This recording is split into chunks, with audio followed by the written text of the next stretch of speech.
Olá a todos e todas. É um prazer estar aqui com vocês e estar junto com a presença de amigos, de parceiros e dessa comunidade, né, que tem essa causa voltado à IA e também a experiências computacionais. Bom, a minha ideia aqui é compartilhar um pouco com vocês a jornada, o que foi essa linha do tempo ligado às artes, às experiências computacionais e também como o Itaú, Itaú Cultural e a Fundação Itaú está se mobilizando para essas frentes. Bom, aqui a gente vai pensar nessa trilha, nessa linha do tempo. Eu trouxe uma experiência do início do século, onde ali, né, nesse teatro de Híron, na Alexandria, tem as suas primeiras experiências usando os robôs, na verdade, uma espécie de autômatos. Esses autômatos são nada mais do que usando engrenagens e mecanismos mecânicos para fazer movimentos e situações de determinado objeto, determinado artefato. Que aqui é o exemplo aqui do teatro. Acima tem esse barco musical de Al-Jazari, também do século XIII.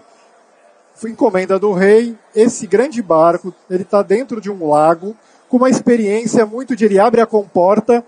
Essa comporta acaba recebendo fluxo de água e esses objetos em cima desse grande artefato acabam tendo movimento e também entretendo ali a realeza de uma certa forma.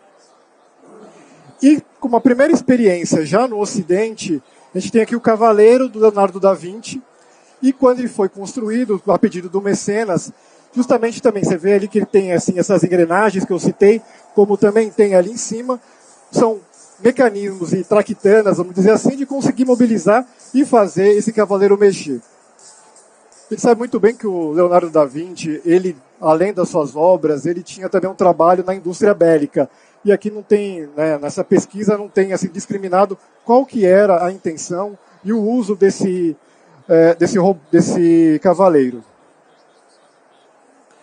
Dando um salto na linha do tempo, a gente tem uma experiência de um grande cinerama que usam 3 projetores numa grande tela, vamos pensar numa tela quase similar à marca aqui do Itaú acima de vocês, onde as projeções dão uma intencionalidade de realidade imersiva. Então veja, na década de 50, os artistas, os produtores de cinema, o pessoal do audiovisual, já tentando pensar em experiências e modelos para tentar expandir, né, a tua presença e participação dentro de um conteúdo audiovisual e artístico. Já em 51, o primeiro jogo usando inteligência artificial. Esse Nimrod, ele é nada mais, é um jogo chinês, é uma simulação de um jogo chinês, que ele tenta emular um jogo que fosse um Resta 1. Então você pega uma peça, você acaba tirando, e veja, um grande computador onde as mulheres ali usando esse dispositivo, elas conseguem fazer que esses movimentos aconteçam. A gente está falando aqui, olha, de 51. E os primeiros relatos que a gente tem de inteligência artificial, que pegar o John McCarthy com aquela conferência em Dartmouth, foi em 53 que esse tema aparece com força. Então, 51 já tem uma experiência de jogabilidade voltada ao sistema aqui, usando tanto, né, o mecanismo computacional como da IA. Avançando nessa linha do tempo, o inglês WorldCoin, ele fez uma experiência com uma grande máquina, como fosse uma espécie de pilotagem. Essa máquina, ela pegava de formas aleatórias, ia construindo esse tipo de situações e figuras, e o artista vinha depois pintando e também fazendo sua composição e nessa grande escala. Interessante dizer, porque assim, começou em 60, mas o Harold sempre foi evoluindo, né, esse sistema. Uma vez que pensando na arte computacional, isso até é uma causa nossa lá no Itaú Cultural, como que a gente pensa em restauro, manuseio e atualização também desse sistema. Já essa ópera japonesa, que na verdade é uma grande composição musical, feita pelo... Ele é grego, mas ele tem a naturalidade também francesa. Ele tem uma formação em música e engenharia. Então ele acaba trazendo essas duas técnicas e fazendo uma composição até muito mais, né, imersiva e também experimental, trazendo uma composição mais erudita.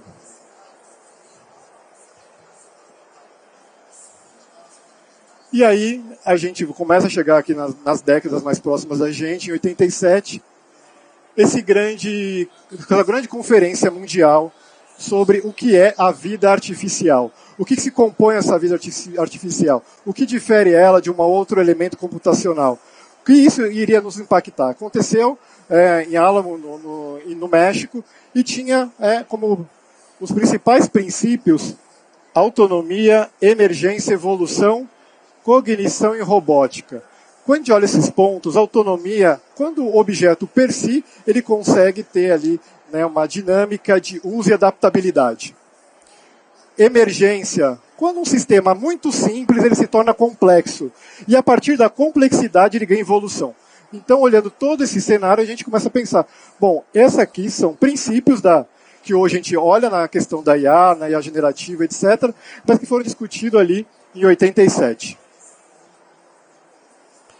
E o Stuart Russell é um grande pesquisador que ele fala, bom, e essa vida artificial? Né? Qual que é a característica dela para se aproximar da gente? E quando ela tem a característica de adaptabilidade, tomada de decisão, e se perceber ali, raciocinar, ela começa a se aproximar de uma característica humana. Tá? E o Stuart Russell tem várias pesquisas nesse campo também, de expansão dessa vida artificial.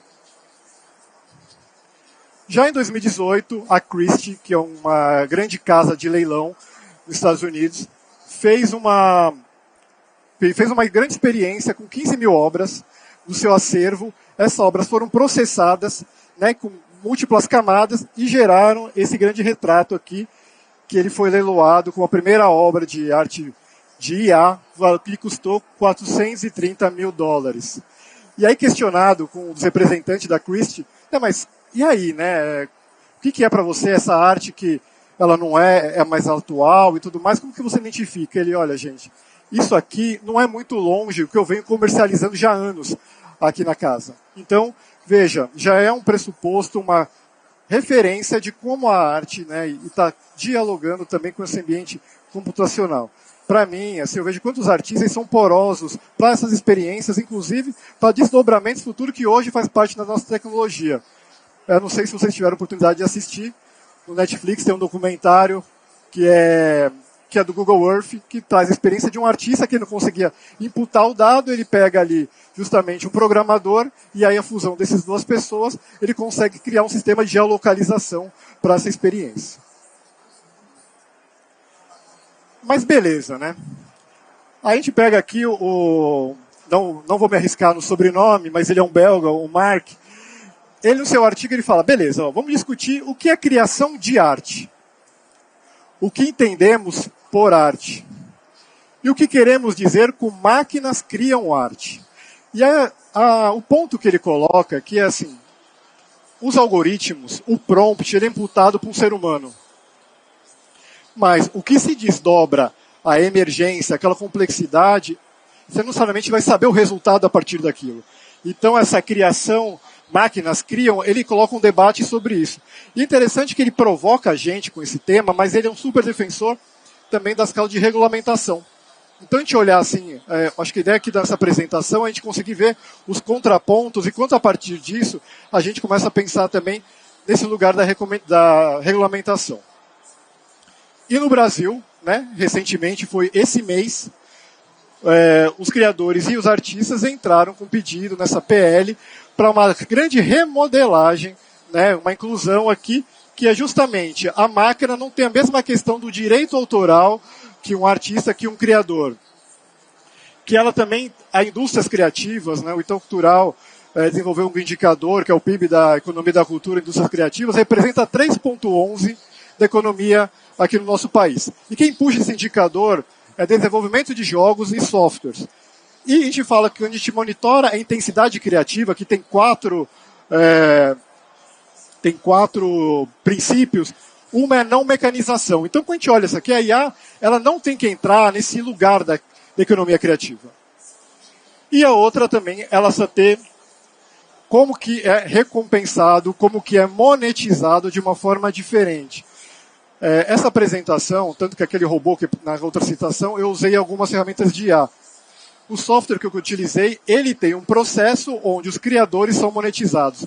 Então, como que a gente pensa em camadas em modelos legais e também usando tecnologia, tipo blockchain, foi falado aqui atrás na palestra de cripto, de monetização. Essa revista do Observatório, uma revista que o Itaú Cultural edita, a gente debateu a causa também da regulamentação. Então, quem tiver interesse, está disponível no nosso site, tá? itaucultural.org.br, é possível acessar. E aqui, de novo, para a gente pensar, eu trouxe essa capa, que ela foi semifinalista do Prêmio Jabuti, e ali, na questão de quase nascer, né, a capa escolhida, ela foi tirada do processo seletivo, justamente porque ela usava mecanismo de IA. E aí o Vicente Pessoa falou assim, olha, no formulário não tinha essa questão. Então, assim, será que devia ser desclassificada? Será que tem uma categoria específica? Então, como coloquei lá atrás a citação, o designer imputou ali no prompt, ele foi decupando, modelando, fazendo essa faceta mais geométrica e criando também, né, as identidades e as ilustrações dentro dessa publicação. De novo, avançando nessa linha do tempo, falar um pouco dessa comunidade global de artistas voltado no campo da discussão da IA, uma plataforma grande, aberta, e aqui eu trouxe exemplo da Joey Balawane. A Joey Balawane é uma pessoa que eu fiquei muito sensibilizado no XSW desse ano, ela foi palestrante, e ela é uma artista, uma poeta, que ela faz rap, ela também faz slam, e ela falou assim, através da minha comunicação, através da minha arte, vai ser um jeito de eu mobilizar para políticas públicas dentro do Congresso americano. A partir do quê? Da pesquisa que ela desenvolvia no MIT, ela foi fazer uma pesquisa com reconhecimento facial, e ela percebeu que a pele negra não era reconhecida, né, dentro do reconhecimento facial. E ela começou a testar vários reconhecimentos faciais de diferentes big techs. E ela falou assim, cara, não está rolando. E ela pegava um amigo dela branco, rolava, e ela pegava essa ilustração, simboliza a máscara que ela, de fato ela tinha, ela colocava no rosto a máscara, na hora mapeava. Então, quantos vieses nós temos de racistas, de discriminatórios e de julgamento quando a gente não tem uma IA desenvolvida por pessoas negras ou que levam características já no prompt ali dentro da sua base de dados, levando essa nossa presença de diversidade, de gênero e raça. Aqui ela ilustra, assim, como a comunicação dela, como que essa IA, né, que ela vai testando e identificando o corpo dessas mulheres negras. Isso aqui está disponível na internet e também recomendo um documentário da Joy Balawane, que é o Coded Bias, também está no Netflix, que mostra essa jornada dela e o quanto ela, dentro do Congresso americano, conseguiu ali, com 3 estados americanos, que parassem, né, esse julgamento via reconhecimento facial. E agora chegando assim, bom, tendo essa linha do tempo, essa jornada toda, onde o Itaú Cultural se conecta com essas frentes de futuro, essas frentes também provocativas. Aqui eu trouxe aqui os big numbers nossos, assim, para entender um pouco do nosso acervo de arte e tecnologia, de 17 obras, mais de 700 mil pessoas já tiveram contato com essa experiência, mais de 10 lugares, e agora a gente vai para a Pinacoteca ali de Fortaleza. E veja, desde 98 essa pauta para a gente, já, cara, na verdade eu vou falar que 37 anos atrás, o lugar e a presença no lugar computacional já é uma causa nossa. O Itaú Cultural tem uma sede ali na Avenida Paulista, mas ele foi constituído principalmente uma grande base de dados de arte e cultura brasileira, que hoje virou a ser a grande enciclopédia de arte e cultura. Então, há 37 anos, isso já foi um princípio nosso e foi desdobrando na linha do tempo. E aí, quando a gente olha nas pesquisas, né, em fomento e tudo mais, aí também a gente vê como que dentro dos nossos laboratórios, dentro dos nossos times, nós entramos assim, para a formação de pessoas, para a construção de provocações. Então, assim, como que também, por isso que o nome dessa palestra tem muita coisa da intersecção, as conexões, como dos atravessamentos, mas também os outros meios tecnológicos nós estamos olhando. Então, aqui, em 99, o artista Gilberto Prado fez uma experiência imersiva, veja, 99, com uma intencionalidade, ele usa inclusive um conceito francês, né, de imersão. Eu chegava no espaço físico, eu tirava minha foto, girava meu avatar. Esse meu avatar, eu poderia me deslocar presencialmente nos espaços, e quando eu deslocava, eu chegava em determinadas situações que aí, tato, olfato, menos paladar, eu tinha uma sensação corporal. A Paulista 1119 foi uma reconstrução dessa Paulista nesse período de época, O Policarpo, uma primeira experiência nossa com o IA. Esse rato, você chegava na exposição, ele tinha ali situações e comportamentos, então ele se recuava, ficava feliz, ele fugia, ficava com medo. E no escopo da nossa Brasiliana, que é uma coleção que nós temos, a gente fez a reconstituição da Basílica de São Bento com um ambiente, né, virtual imersivo. E as exposições. Então ali, né, nos Big Numbers, eu estava citando quando que a gente começa essa jornada, mas também a temática da emergência foi tratada e também o outro próximo título, vocês vão ver que é a emergência e o lugar do quântico, né, do universo quântico. Aqui eu tenho duas experiências, uma com Dom Casmurros, usando a inteligência artificial do Watson, onde eu chegava nessas telas, eu fazia um comentário, e aí o microfone e o texto ele começava a mandar, né, as situações para a mesa, e essa mesa começava também a emitir sons e também fazer ali uma interação entre o mecanismo, né, de IA. Já o Éden, ele traz o princípio de emergência, tratado lá atrás. São criaturas, né, então cada figura aqui que está mexendo, são criaturas que com a presença do corpo, ela vai se comunicar, ela pode se reproduzir ou ela pode morrer.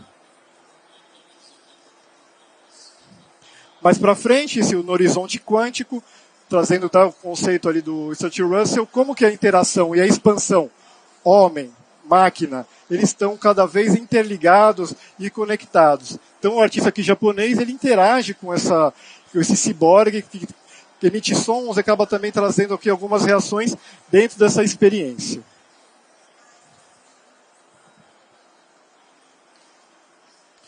Essa aqui é um outro modelo também, que é o Quantum, que é um grande túnel, uma grande cave da artista brasileira Regiane Cantoni, onde eu entro nesse espaço, nesse túnel, e aí se a gente for pensar um grande desfragmentador de partículas, o meu rastro ele vai ficando no processo. Então tem múltiplos de mim, né, dentro desse túnel, e esses múltiplos se encontram com outros múltiplos. Essa é uma outra experiência já no campo do fomento, que eu citei lá atrás, que é o Gravity VR. Essa experiência são dois personagens que estão conversando, dialogando, e eles não sabem que estão em queda livre. Né? E se existe um fim, quem vai chegar primeiro nesse fim? Então tem essa experiência, você está com óculos, né, e consegue ver 360 e visualizar até a perspectiva de uns personagens. É interessante dizer que esse trabalho ele foi descoberto dentro do Rumos e depois teve desdobramentos para outros festivais, bienais, Bienal de Veneza, festivais exclusivos de VR, também ele foi apresentado. E aí chega 2022, o hype do metaverso. Né? Então, assim, poxa, metaverso, e aí? Como que nós somos sensibilizados, tocados para o metaverso? E aí rolou aquela fricção, todo mundo correndo, mas a gente falou assim, olha, não vamos entrar nesse hype, a gente vai debater, e a gente fez um seminário com a Folha de São Paulo, nós construímos um metaverso, o metaverso está online ainda, e no metaverso a gente fez em tempo real, dentro do estúdio, por isso tem essa tela, né, com a presença da Luciana Bazanella, da White Rabbit, está ali dentro, a gente conversava e fazia o metaverso online, no estúdio, e dentro desse espaço tridimensional. As pessoas aqui podiam conversar. A partir disso gerou, isso está disponível na internet, um caderno especial sobre metaverso, pensando as oportunidades e carências no Brasil. Mas a gente foi além disso. Então a gente pensou, como que a gente pode também formar pessoas? A gente conversou ali, eu conversei com o professor Luciano do INSPER, e aí eu falei, Luciano, a gente pode usar o laboratório do INSPER? Né? Você tem um laboratório super de alta tecnologia, com os melhores equipamentos, e a gente acabou abrindo um trabalho de formação para 30 artistas saírem de lá com uma prática de algum trabalho usando realidade imersiva num contexto de metaverso. Então, veja, a gente debateu o tema, formou, aqui tinha uma questão para a gente que é muito cara na instituição, 50% de cotas autoafirmativas, né? Então a gente parte desse princípio, e aí depois a gente evolui ainda mais, a gente faz uma ação de fomento para descobrir quem são os grandes criadores que estão se provocando aqui no universo do metaverso. Para minha surpresa, foram 128 inscritos, nós selecionamos 4, tem um porquê desses 4 aqui, tinha muito uma questão também das pessoas, mesmo no metaverso, reproduzirem um cubo branco, né, e não é isso que a gente quer justamente mudar a experiência, que é um lugar onde eu possa expandir meu corpo ali, e não foi bem isso que aconteceu, mas os 4 que chegaram, então, o Hiroshima, ele é uma referência e uma memória dos povos indígenas, feito por indígenas. Palavra Lada. Palavra Lada é uma composição, como se fosse uma poesia concreta dentro do ambiente virtual. O Peregrino Digital é um professor do Maranhão de artes cênicas, onde ele faz o seu trajeto no Nordeste trazendo questões dos sincretismos e símbolos nordestinos. E o Dipper, essa imagem aqui é do Dipper, então, para falar também que o metaverso não necessariamente tem que ter um 3Dzão ali rolando, ela é uma pesquisadora de artes cênicas e ela traz também a questão ali corporal, do voyeurismo, do erotismo, e aqui eu estou vendo uma experiência de suspensão de um corpo. Então, quanto que isso também nos incomoda, não dá vontade de assistir mais, né? Aqueles desejos. Então, assim, e ela coloca isso dentro de um espaço físico, eu vou para um ambiente físico, tem uma ambientação, e aí através dessa ambientação eu consigo enxergar toda essa experiência aqui. E agora, no contexto da fundação, né? Então, eu acabo dirigindo o Itaú Cultural, mas a gente está no contexto da Fundação Itaú, que tem uma área lá que é de uma superintendência que é de governança e transformação digital. E aí essa pauta tem que estar na nossa formação. E começar na formação da base até as lideranças. Então, junto com a Regiane Cantoni, aquela artista da Quantum, daquela obra que é um grande túnel, a gente trouxe assim, uma narrativa de, como eu fiz aqui um pouco com vocês, quando que surgiu o IA, qual que é o teu grande sonho, se mobilizar para um sonho. E veja, a Regiane, ela traz assim, olha, quem tinha um grande sonho foi Gepeto. E o primeiro autômato foi o Pinóquio. Então, onde ela foi construindo a sua narrativa ali, para também materializar e tangibilizar onde a gente podia criar nossas experiências. E aqui, então, esse grande deserto foi um dos grupos que falou assim, olha, eu quero um teletransporte. Só que teletransporte, a gente sabe que se fosse na prática, né, as partículas não seriam deterioradas e é inviável. Né? Mas quando dentro disso, desse teletransporte, eu posso chegar com o meu prompt, com a minha ideia, com a minha imaginação, e para lugares que eu quero em momentos, né, diversos. Então aqui eu estou numa situação de deserto, e muito parecido com o imaterial, eu tenho aquela ambientação que me dá essa sensibilidade. Né? E a Enciclopédia de Arte e Cultura Brasileira também, que eu falei que é daí que parte a existência do Itaú Cultural, a gente está entrando agora com um chatbot, ela está em linhas finais de teste, de como que ela trata com verbete, isso a gente chamou de verbete. Essa IA, ela vai fazer uma pesquisa qualificada dentro da base, né, dessa grande base de arquitetura brasileira. E uma vez isso aqui implementado, a plataforma de streaming que nós temos, que é gratuita, será implementada, as plataformas educacionais gratuitas que a Fundação Itaú tem também será implementada, ou seja, a nossa curadoria, ela fica muito mais potente uma vez que a gente consegue, dentro de um ambiente controlado, com uma liberdade ali de perguntas, você conseguir ter uma curadoria mais assertiva.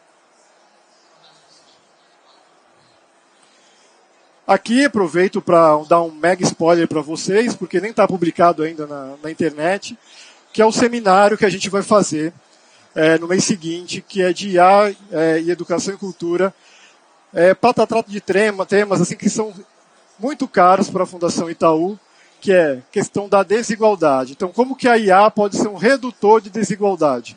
Uma vez que ela tem de tudo para exponencializar ainda a desigualdade, a gente quer debater esse tema. Né? Nós somos uma instituição privada com espírito público, isso é muito caro para a gente. E aqui está um pouco do que a gente vai debater nessa situação, além de outras frentes também que a gente está fazendo, tanto no fomento, né? Então, em breve aí, outros chamamentos, vou deixar aqui só vocês curiosos, não vou abrir, mas também outras possibilidades nesse campo. Gente, era isso que eu tinha para apresentar. Deixa eu ver se é isso aqui. Meu contato é esse aqui. Quem tiver alguma pergunta, por favor, fique à vontade. Obrigado.